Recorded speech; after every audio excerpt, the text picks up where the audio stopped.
Hey, now welcome. You are listening to the Millionaires Roundtable. I am your host, Lynn Richardson. It's WVON 1690 AM, the talk of Chicago, the voice of the nation, our favorite radio station. And we are creating millionaires one family at a time, one day at a time, $1 at a time, and one dime at a time. And that means you.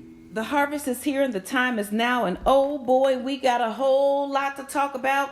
And to talk about it today, I have my girl, our legend, our icon, my sister and business partner and friend, MC Light, is here on the round table. We got to just get right into this one. Thank you so much for joining me today, Light. How are you? I am doing well. Thank you so much, Lynn. Good day to you. Are you well? Because I'm not well. Oh. I'm not well. I'm not well at all. Well, this is my thing. Okay, so you heard the news about Ryan Coolidge being mistaken for a bank robber. As a matter of fact, you got the whole story. I'm just, I'm like Medea. What is going on?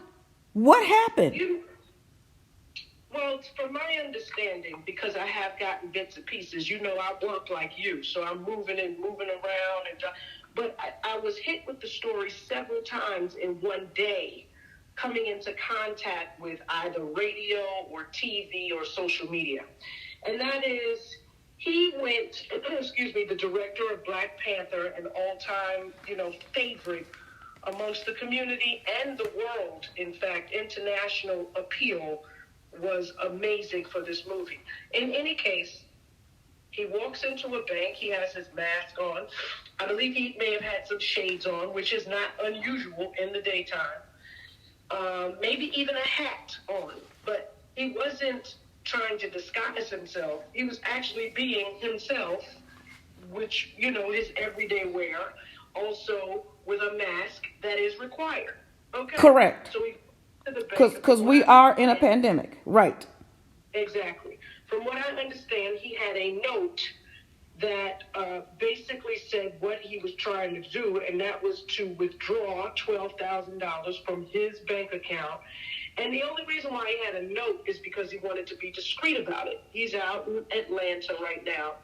And you know what? It really wouldn't matter where I was. I'm not trying to withdraw that amount of money and be extremely vocal and loud about it at a bank. Correct. You can walk out and get robbed. Let me tell you. First of all, just put a pin in that right there. Okay. There is one bank in particular here on the West Coast. As soon as you walk in, they ask you, "Why are you here today?" Would you get out of my face? Why would you ask people why they're there and in front of all these other people? Like, they literally ask you.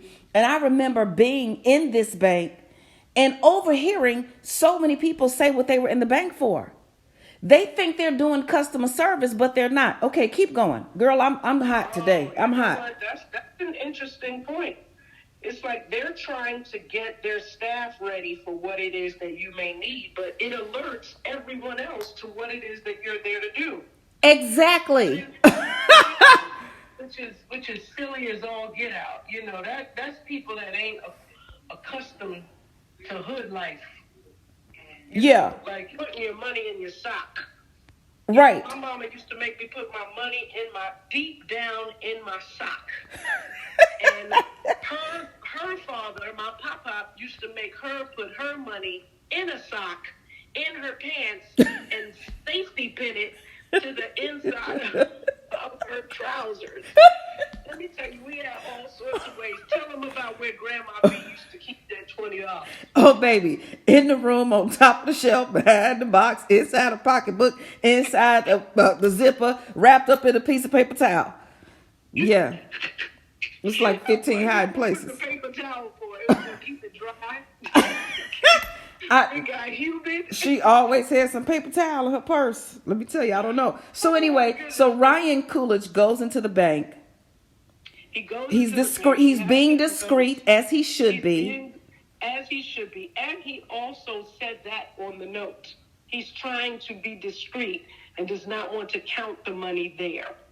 She then asked him for ID. He then produces his California driver's license. She looks at it and thinks that it's not real, or I don't know what she thought, but at that moment, she thought it was probable cause to notify the police that they were being robbed. Wow. You know, it's so sad. And just now I gave off a laugh, but that laugh was from sadness, from embarrassment for her, embarrassment for him. It was just totally unnecessary to handle that matter that way. And this is someone who's probably so uneducated about us as a people, probably has not come into contact with people of color outside of that bank to go to the extreme measures of thinking that you're being robbed. Or she's in La La Land watching too many movies and TV shows that when somebody comes to her with a real valid request and supports it by showing them a valid form of identification, and you call the police.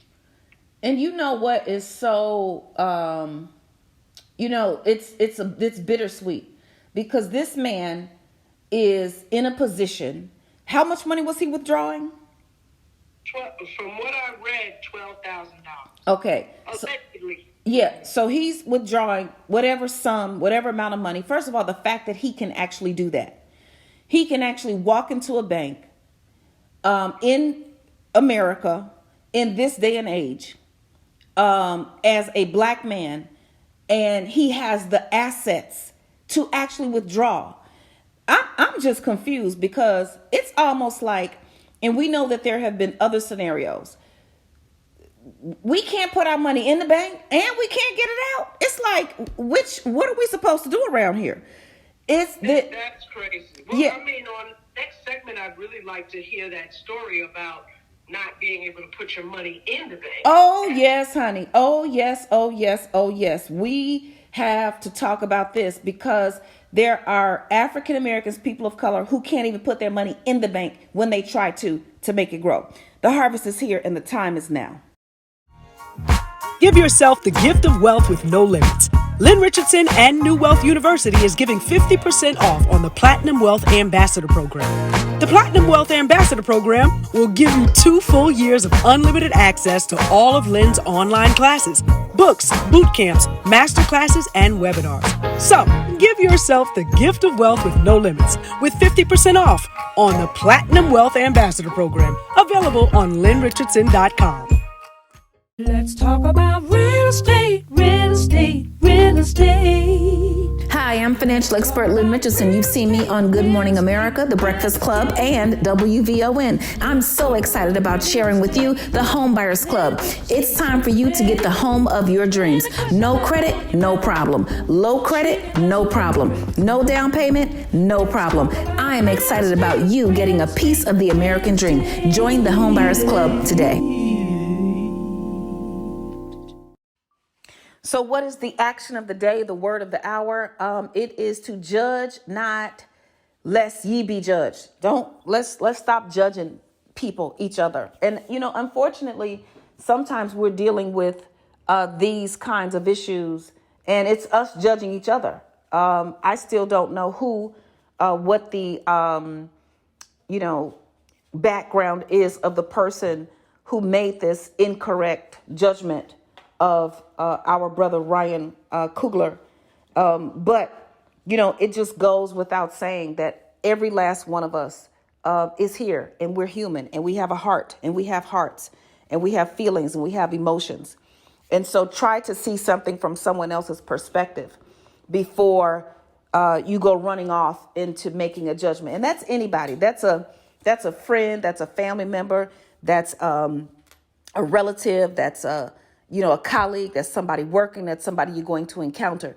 Judge not, lest ye be judged. And we don't want to be judged by anybody except the King. So yes, the harvest is here and the time is now. Don't turn that dial. We have to take a break. We'll be right back. WVON. More of the Millionaires Roundtable coming up on the Talk of Chicago, 1690 WVON. Welcome back. You're listening to the Millionaires Roundtable. I'm your host, Lynn Richardson, and we are creating millionaires one family at a time, one day at a time, $1 at a time, and one dime at a time. And that means you. Yes, the harvest is here and the time is now, but we confused because it seems like they're trying to take it away. I don't understand. Light, thank you so much for being here with me today on the roundtable. This Ryan Coolidge issue, with him being arrested for being discreet in a bank in Atlanta, trying to withdraw a large sum of money and trying to be discreet so he doesn't have to count it in front of everybody that's standing there in the bank and get robbed as soon as he goes outside is unmatched, but only by the other issue, the flip side, where there have been notable cases wherein, for example, one of the former NFL players, had a large sum of money he wanted to put in the bank. And he was going to be a private client, basically, clients with large sums of money who then get special services, discounts on things and, individualized attention when they go to the bank. And, the investment banker was caught on tape.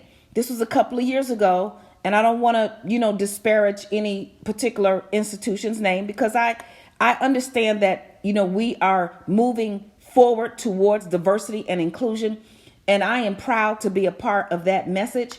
But it was very well known, and he could not put his money in the bank. There was another case, wherein an African American woman, she had gotten a large sum of money. It was either from the lottery or in a life insurance disbursement, and she wanted to put her money in the bank and couldn't do it there because they thought, well, those people, they don't do the right thing with their money. It really is something. And the thing that gets me, that really makes my heart just hurt a bit for Ryan Coolidge, it was a regular day. He woke up in the morning to take care of some business, to handle something. Who knows what for? We've been on the road over the past decade or more and handling large transactions from time to time. We don't do that anymore. So don't think you about to come get me because I don't have it. All right. But we were on, people listening, child, they be like, Lynn, I don't have it. We don't handle large transactions on the road anymore. But yeah, there have been times I remember being on one particular tour with you and I became the general manager of that tour. And there were nights where I had $500,000 in cash in my backpack because that's what we had to pick up at the theater that day. And there was no bank open and we're on the road and we're in some, little town that doesn't have one of the regular banks and so on and so forth. But he went to the bank to handle some business, to take care of something, who knows, a sick relative, a friend, a business transaction, whatever it was. And he ended up getting arrested. Do you understand how traumatic that is? It just doesn't make any sense. But I mean, that's usually how we are met with systemic racism. We're totally taken off guard. We have people who have been driving with their families, with their kids in their cars and pulled out of their cars.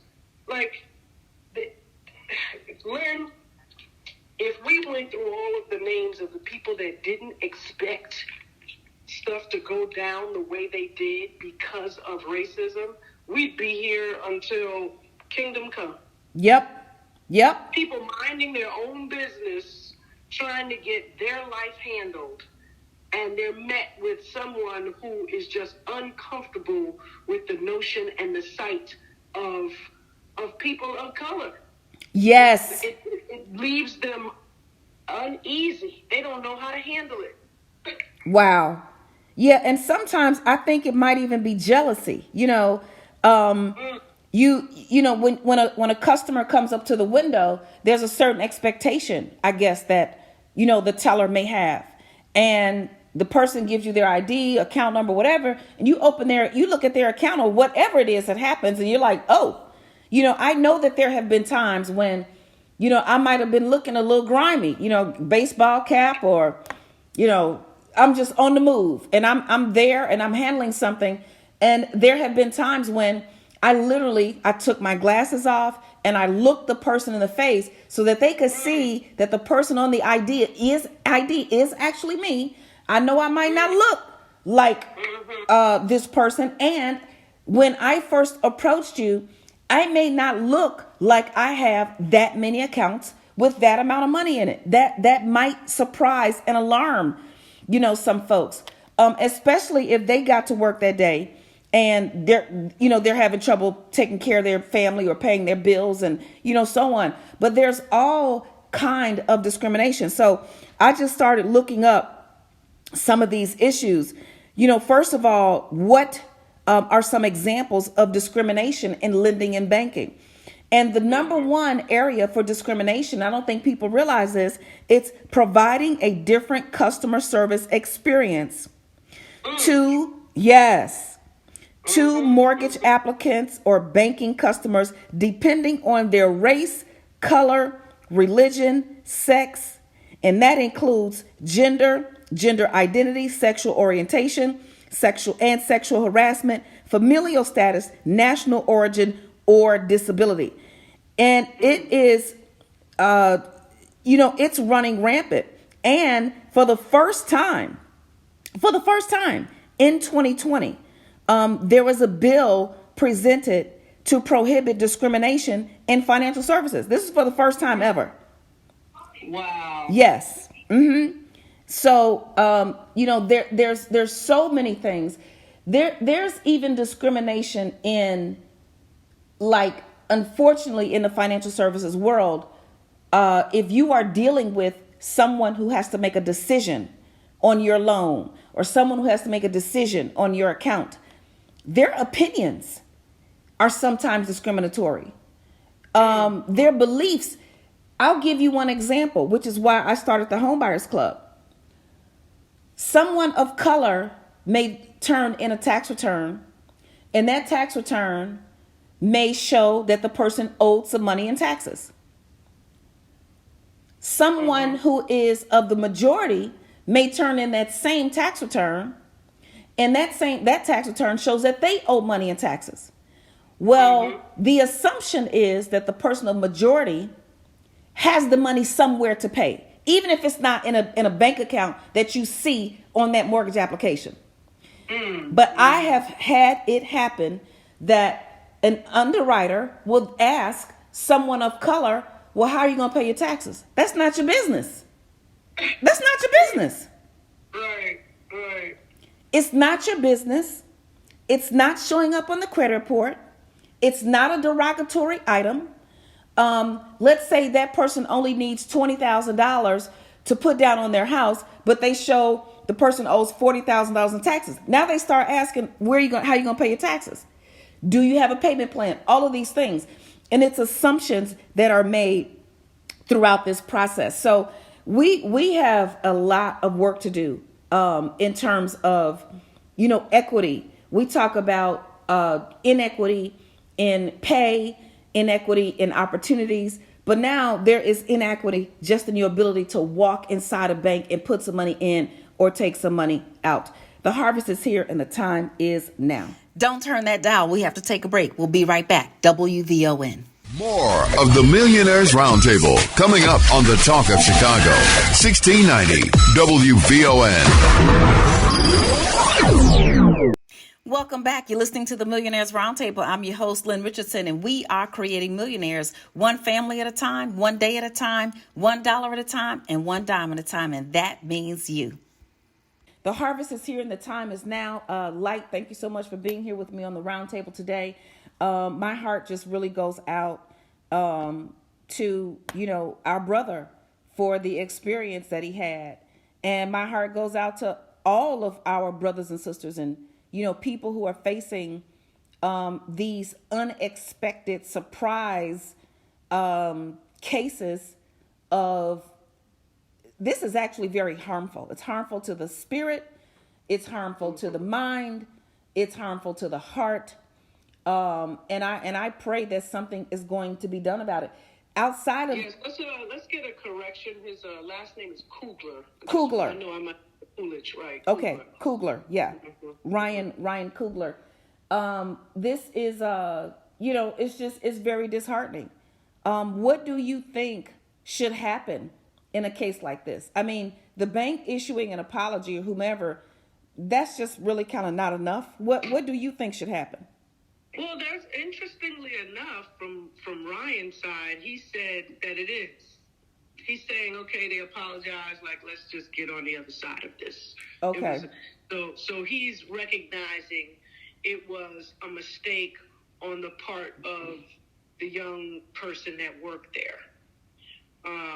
Which, there's such a toss-up in circumstances like this because you want to think, case in point with the woman who had the money and she was looking to invest it, and said bank wouldn't accept her money as an investment, didn't want anything to do with it.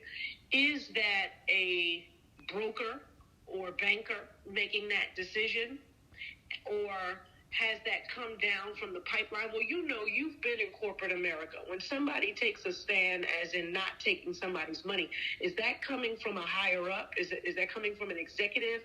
Have they been taught? Is that the climate and the culture within the company? Like, how does a decision get made like that? I worked in the financial services industry on the inside for many years, and unfortunately, the managing director in most cases of that particular location usually is the one that hands down the laws and the rules and establishes the culture of the location. When I was in the financial services industry, I worked for a great MD. I mean, he provided opportunities not only to, people of color like myself who were working in the business. I ended up being number one in the company, rookie of the year, all of this stuff. And he afforded me every possible opportunity that was befitting someone who was producing at my level. And in addition to that, he genuinely, whenever I had an issue with a client, or if I had an issue with an elderly person on the south side of Chicago. I remember having three sisters. They were in their 70s. Two of them were twins. They were twins, and then an older sister. And they had so much money just sitting in their bank. And I had to, help them figure out ways to invest it and turn it into cash flow for them and so on. And my MD was extremely impressed. It was as if I was helping his mother, or, I never felt any disparity. I never felt any disparate treatment. I never felt any, I didn't feel like he ever turned his nose up.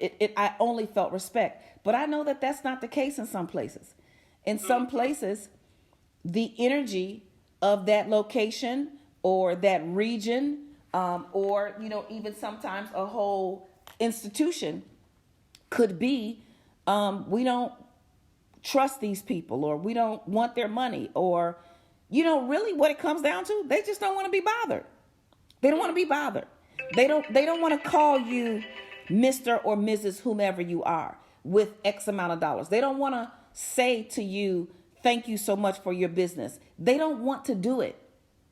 And so I think that the layers of the hatred and the prejudice are extremely deep. That's what I think.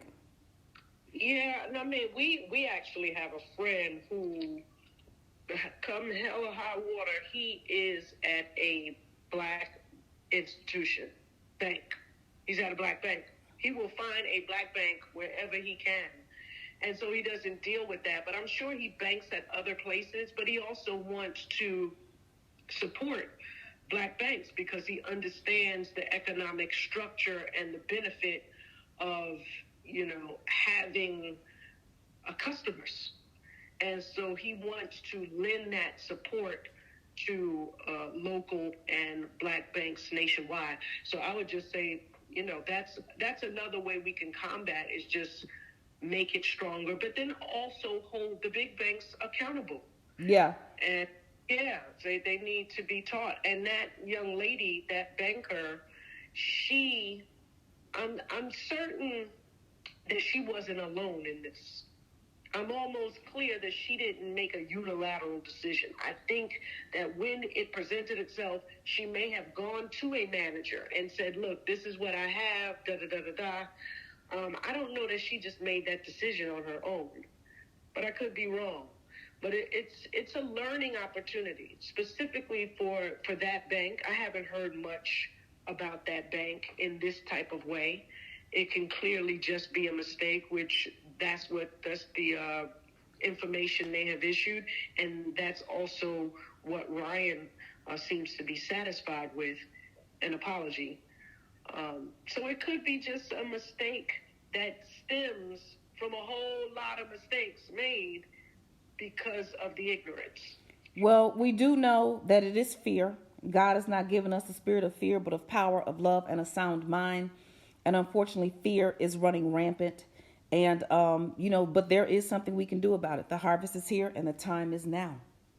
Hi, I'm financial expert Lynn Richardson. You may have seen me on Good Morning America, The Steve Harvey Show, or Get Up Mornings with Erica Campbell. Guess what? Did you know you can get your money back if you hire your kids? You can get your money back if you go out to eat.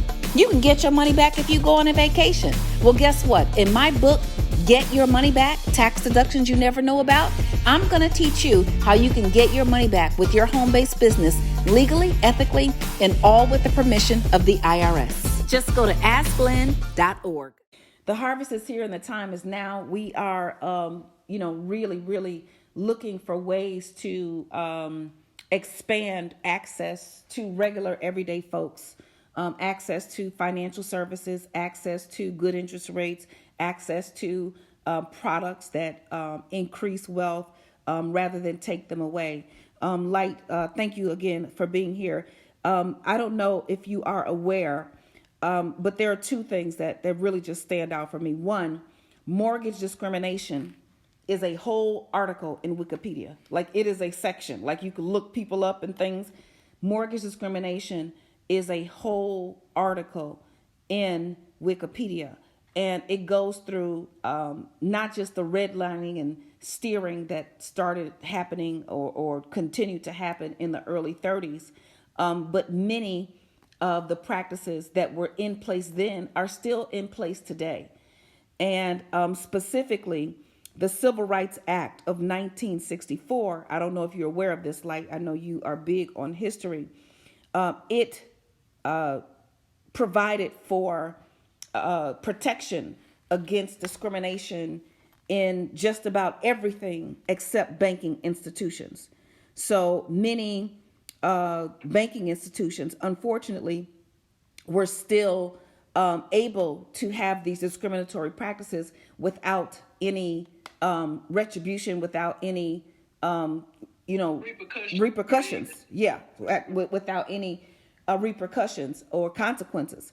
And so the Civil Rights Act of 1964 outlawed discrimination in public places and businesses, including hotels, restaurants, movie theaters, and more, but it left out the banking institutions. So several, senators got together, Sherrod Brown, Tina Smith, Cory Booker, Bob Menendez, Elizabeth Warren, and Chris Van Hollen introduced the Fair Access to Financial Services Act to their fellow lawmakers. This was late 2020. And a rule was actually put in place by the OCC, the Office of the Comptroller of the Currency, to make it illegal, explicitly illegal, to discriminate. And that's one thing I want people to know. There is help. And I remember going through the mortgage modification process in 2008. Maybe it could have been 2009 by then, but this was when the real estate bubble was bursting and houses were upside down. And at that particular time, the average bank or mortgage company had a servicing center with maybe, I think average at that time, like, was about 150 employees at a servicing center. And a servicing center is where your mortgage gets serviced. It's where they collect the payments, make sure they put money in the escrow account for your insurance and your taxes. They make sure that stuff gets paid. And if you miss a payment, then they have a division that then handles, past due payments and so on and so forth. Well, when the real estate market burst wide open in 2008, the average servicing center went from having 150 employees to well over 2,000.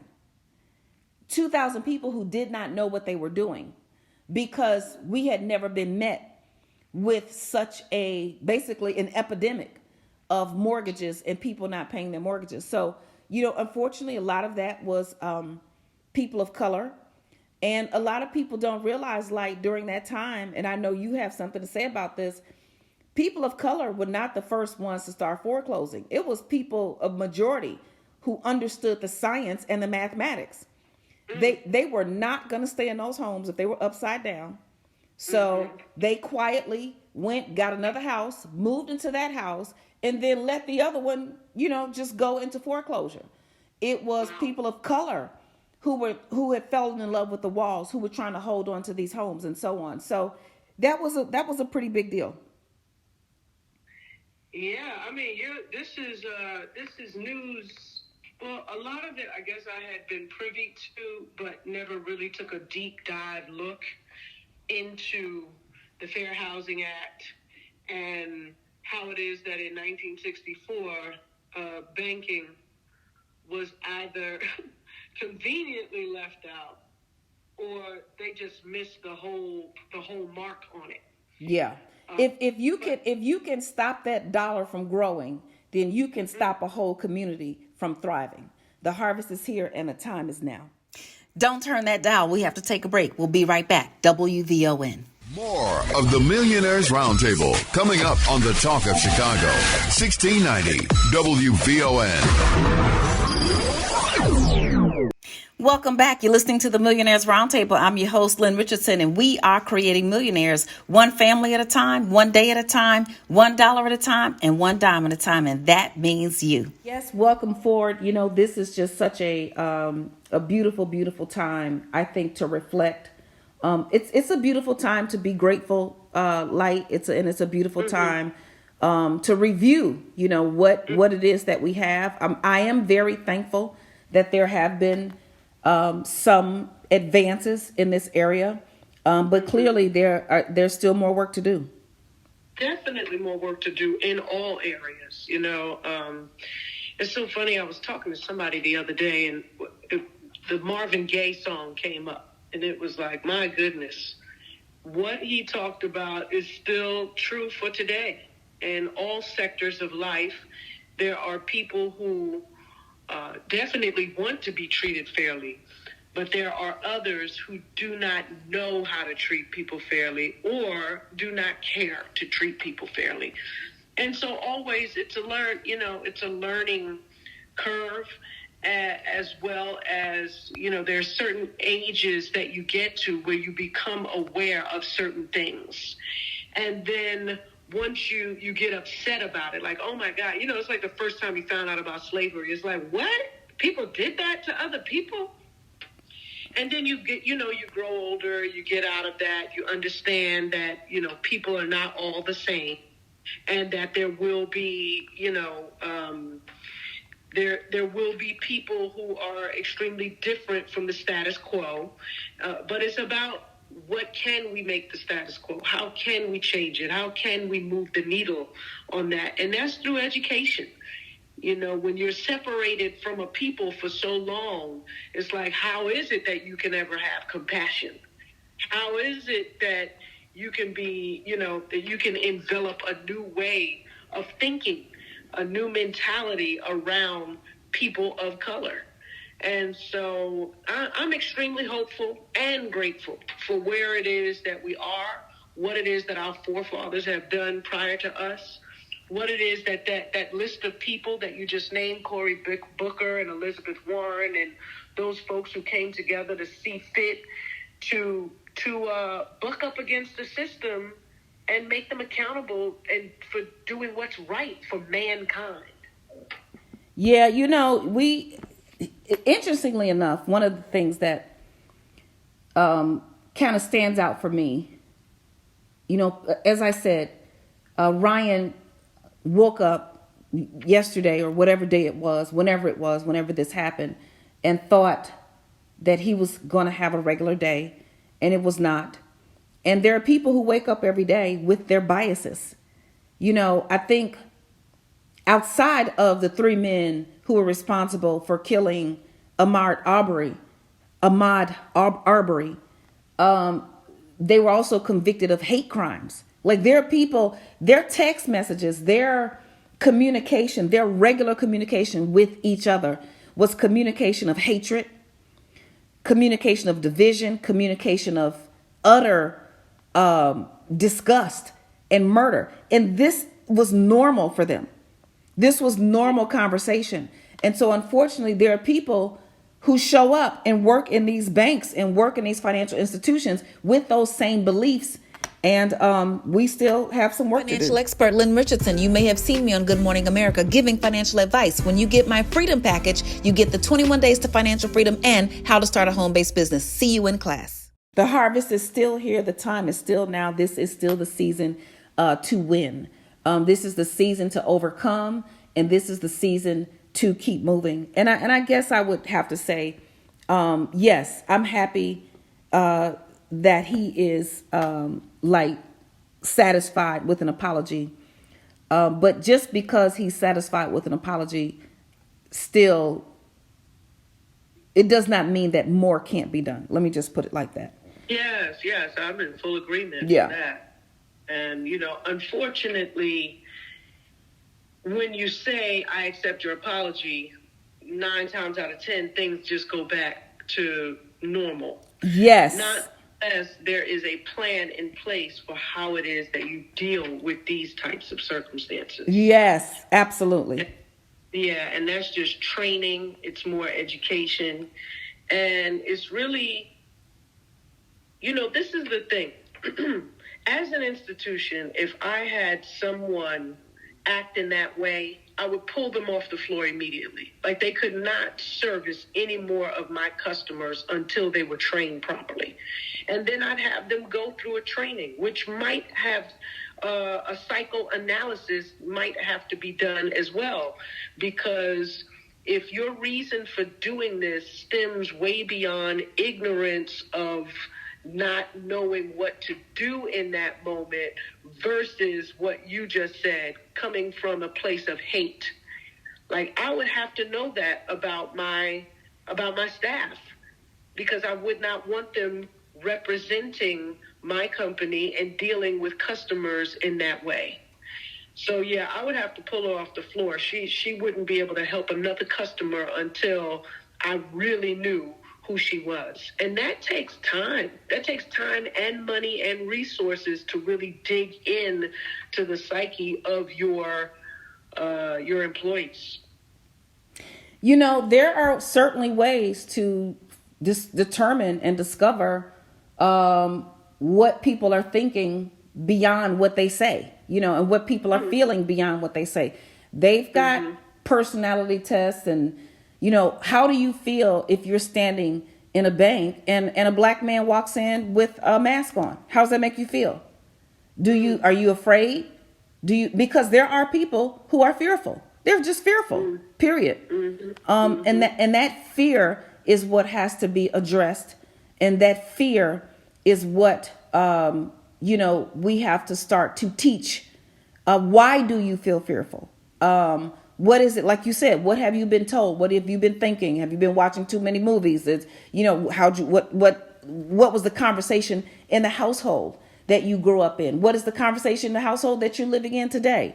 And so, that fear is definitely there. Light, give us a good word, because, we trying to move. And apparently this happened to Ryan Coogler a while back. So I guess a video just was released recently or what have you, but it's still, it's news and it's shocking, and my heart goes out to him. Yeah. I mean, my word today was just to be, my word every day is walk with God. Mm-hmm. Because in those times, he took on what was presented to him, and that was an ordeal that he was not ready for. However, hold that thought for us. This is really good. Hold that thought. The harvest is here and the time is now. You have been listening to the Millionaires Roundtable. I am your host, Lynn Richardson. It's WVON 1690 AM, the talk of Chicago, the voice of the nation, our favorite radio station. I want you to follow me on social media at Lynn Richardson. Follow this show at Lynn Millionaire. Go and get help at asklynn.org because I want to help you take it to the next level. Guess what? I'll talk to you next time. Bye-bye.